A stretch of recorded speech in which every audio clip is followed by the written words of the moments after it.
So this morning we had Holly's reading of this passage from the Sermon on the Mount, all about salt and light.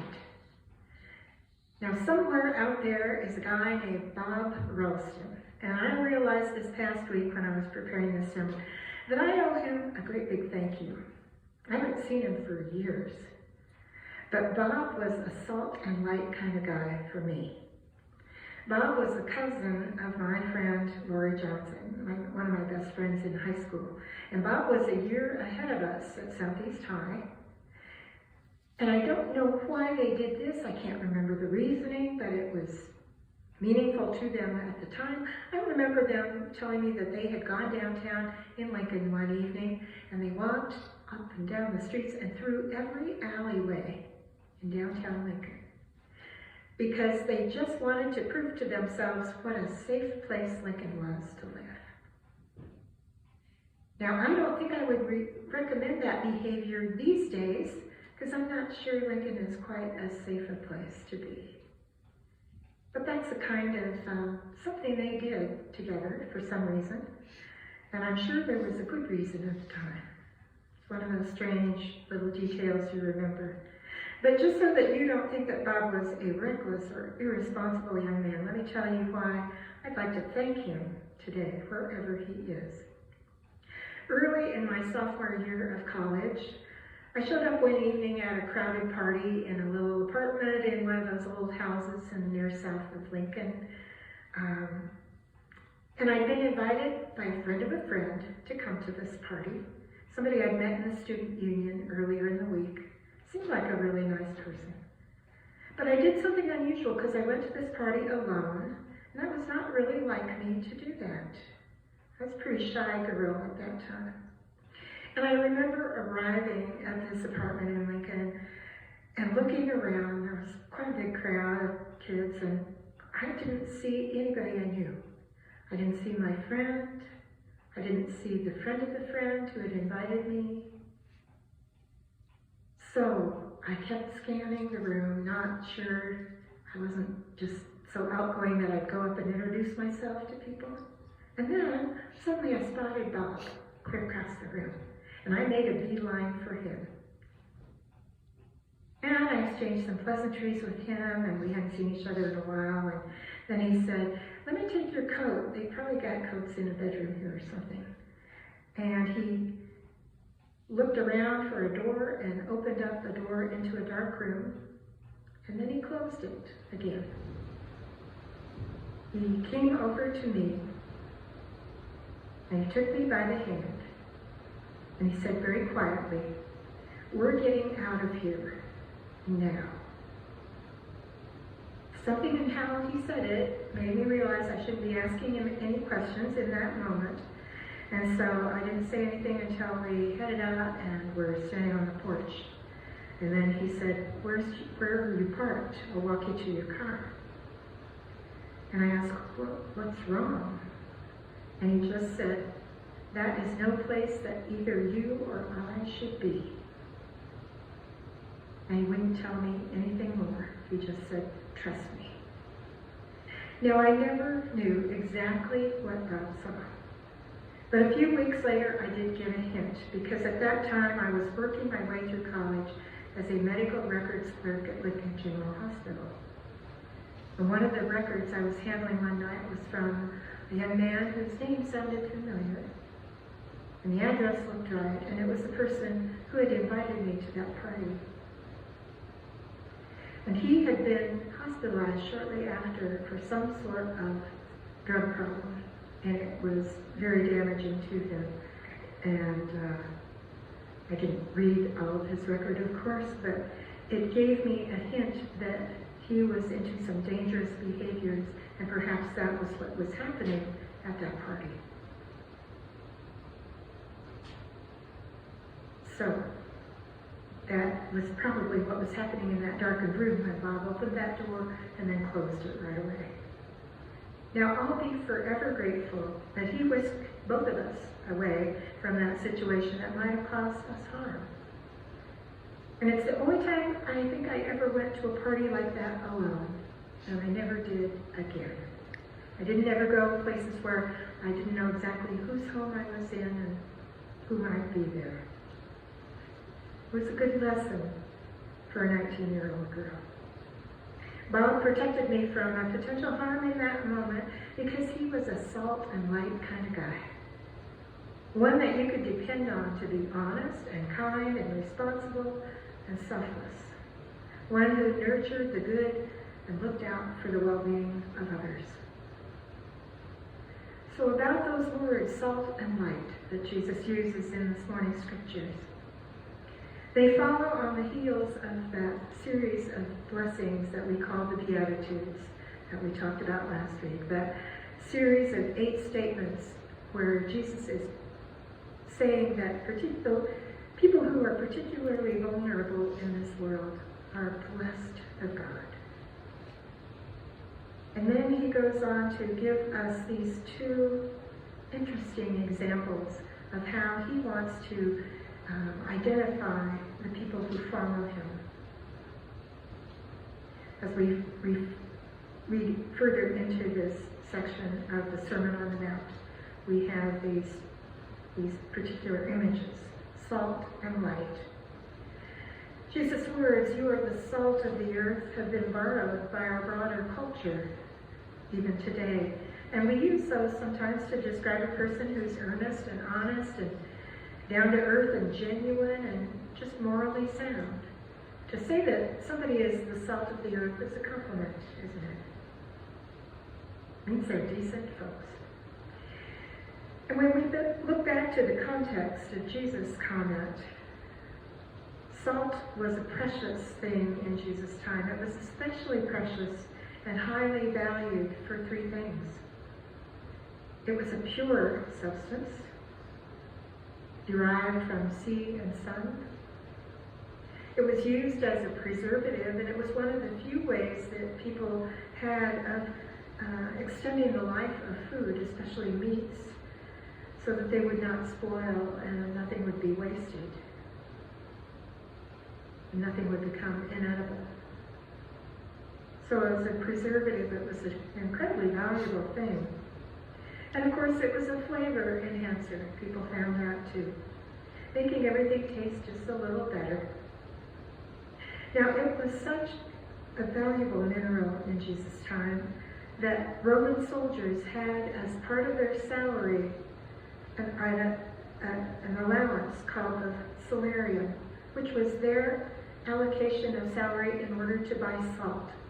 It was a necessity of life, and they absolutely had to have it with them.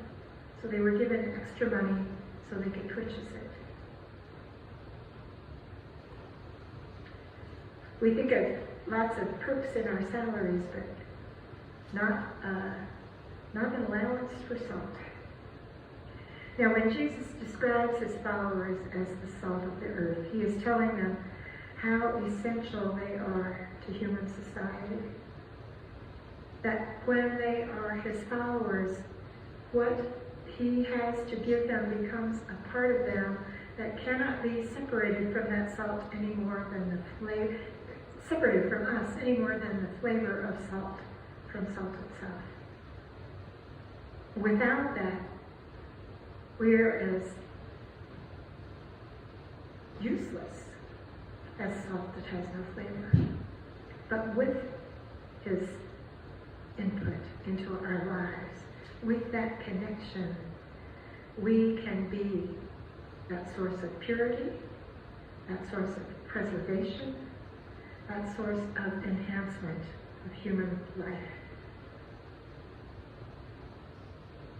I'm guessing that each one of us can name people in our lives who have been either friends or maybe public figures, but people that we have known who've set that extraordinary example of being salt of the earth people.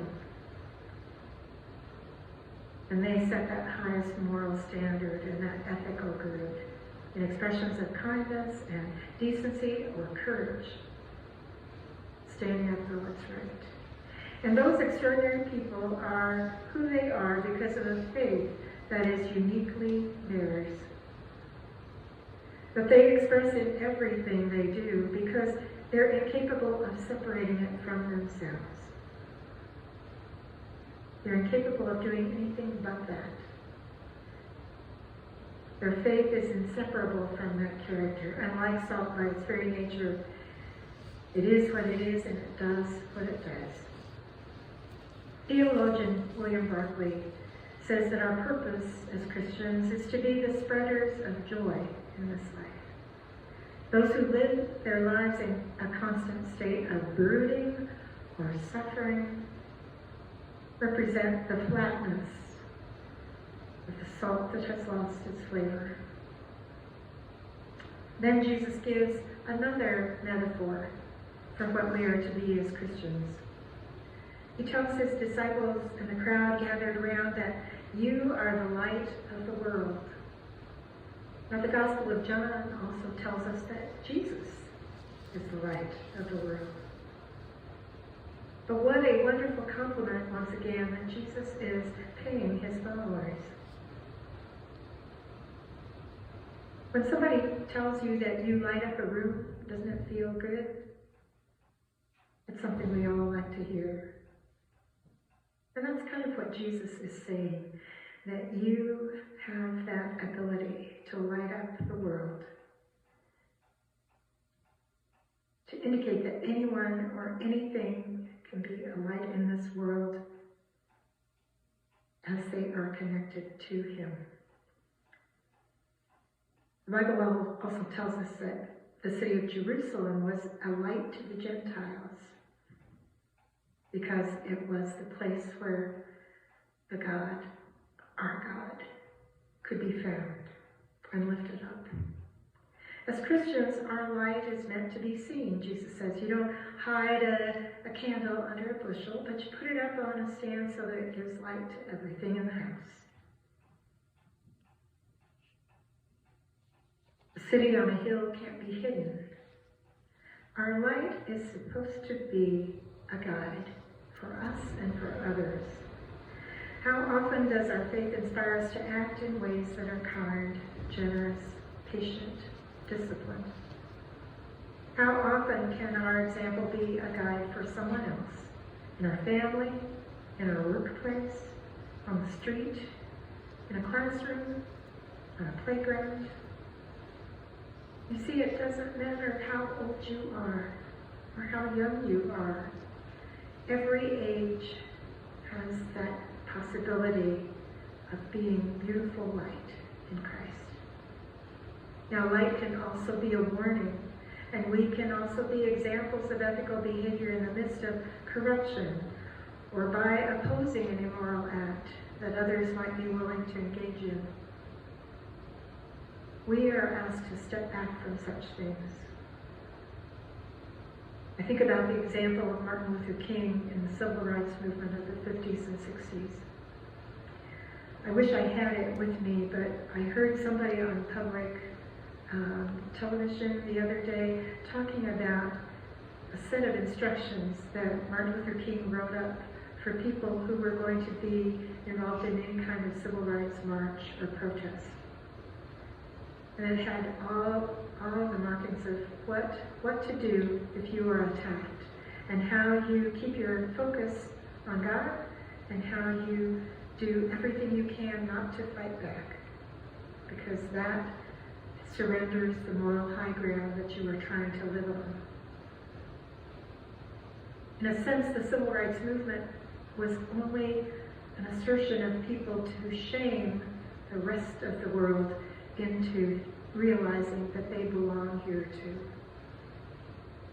But Martin did that, inspired that, by shining God's light into every volunteer and strengthened them and encouraged them, even in these places of darkness that they were always going into. Finally, Jesus tells his followers that he has come not to destroy the law, but to fulfill it. The Ten Commandments, like Ashley was learning about in Sunday school today. That law, those principles. Jesus is about to share those broad principles on which all the Jewish law is based. Basically, it's loving God and loving others. But he is asking people to put aside the pettiness that has grown out of the law as time and tradition have worn it down into specks of dust, by taking the broad concepts of goodness and not whittling them down to tedious, meaningless sayings. In short, Jesus is saying, don't miss the forest for the trees. Don't miss the beauty and splendor of a gigantic tree because you're obsessed with counting the leaves on every branch. Jesus says you are the salt of the earth. You protect and cleanse and preserve and enhance the goodness of life.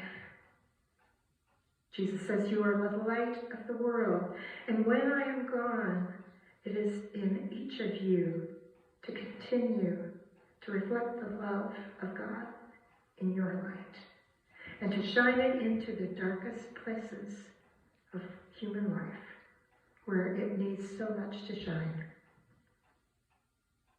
And he promises, I will be with you always. I will be that inexhaustible source of power for your life and your light, and will continue to be that and walk with you daily. I will never leave or forsake you. So don't be afraid, Jesus says. Just let your light shine. Amen.